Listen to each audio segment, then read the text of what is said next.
Assalamualaikum warahmatullahi wabarakatuh. Saya Nabila Rahmatusania dari kelas 10 RPL 4, absen 21, akan menjelaskan tentang G30 SPKI. Sejarah G30 SPKI. Peristiwa G30 SPKI terjadi pada tahun 1965 dan dimotori oleh Dipa Nusantara Aidit, pemimpin terakhir PKI. Di bawah kendali DN Aidit, perkembangan PKI semakin nyata walaupun diperoleh melalui sistem parlementer. G30 SPKI terjadi pada malam hingga dini hari, tepat pada akhir tanggal 30 September dan masuk 1 Oktober 1965. Gerakan pemberontakan yang dilakukan oleh PKI mengincar perwira tinggi TNI Angkatan Darat Indonesia. 3 dari 6 orang yang menjadi target langsung dibunuh di kediamannya, sedangkan lainnya diculik dan dibawa menuju lubang buaya. Keenam perwira tinggi yang menjadi korban G30 SPKI antara lain adalah Letnan Jenderal Anumerta Ahmad Yani, Mayor Jenderal Raden Suprapto, Mayor Jenderal Mas Tirto Darmo Haryono, Mayor Jenderal Siswondo Parman, Brigadir Jenderal Donald Ishak Panjaitan, dan Brigadir Jenderal Sutoyo Siswo Miharjo. Latar belakang G30 SPKI. Secara umum, G30 SPKI dilatar belakangi oleh dominasi ideologi nasionalisme, agama, dan komunisme Nasakom yang berlangsung sejak era demokrasi terpimpin diterapkan, yakni pada tahun 1959 sampai dengan 1965 di bawah kekuasaan Presiden Soekarno.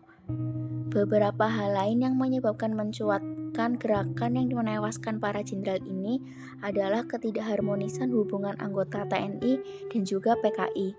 Pertentangan pun muncul di antara keduanya. Selain itu, desas-desus kesehatan Presiden Soekarno juga turut menterbelakangi pemberontakan G30 SPKI. Kronologi G30 SPKI. Tepat pada tanggal 1 Oktober dini hari, pasukan Cakrabirawa di bawah pimpinan Letnan Kolonel Untung memulai aksinya dengan melakukan aksi penculikan terhadap 7 jenderal. Pasukan Cakrabirawa bergerak dari lapangan udara menuju Jakarta Selatan. 7 jenderal tersebut adalah Jenderal Anumerta Ahmad Yani, Letnan Anumerta MT Haryono, serta Maijen Anumerta DI Panjaitan yang langsung dibunuh di rumah masing-masing. Sementara Letnan Anumerta Suprapto, Letnan Anumerta S. Parman, dan Maijen Anumerta Sutoyo ditangkap hidup-hidup dan kemudian disiksa dan dibunuh oleh PKI. Satu target PKI yaitu Panglima TNI Jenderal A.H. Nasution lolos dan mampu melarikan diri ketika segerombolan pasukan Cakrabirawa mengepung rumahnya dengan melompat pagar rumah ke dubes Irak yang bersebelahan rumah. Kemudian jenazah para korban lalu dimasukkan ke dalam sumur tua di daerah Lubang Buaya.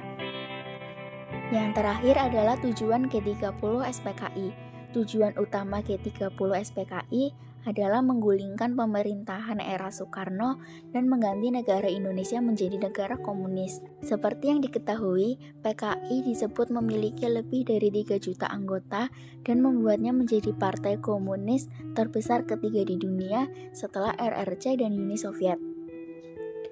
Sekian dari saya. Wassalamualaikum warahmatullahi wabarakatuh.